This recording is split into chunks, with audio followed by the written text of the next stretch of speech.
कृपा लगी पंडित जी। खुशी रहो बेटा।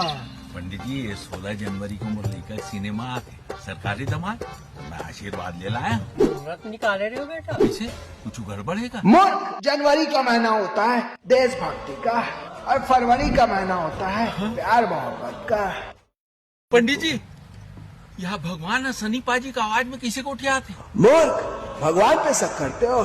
16 नहीं 6 फरवरी को आओ, 6 फरवरी को। जैसे प्रभु की इच्छा भाई।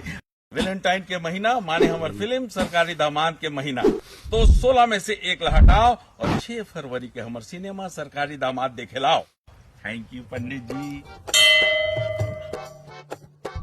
थैंक यू पंडित जी, आपने हमारी फिल्म बचा ली।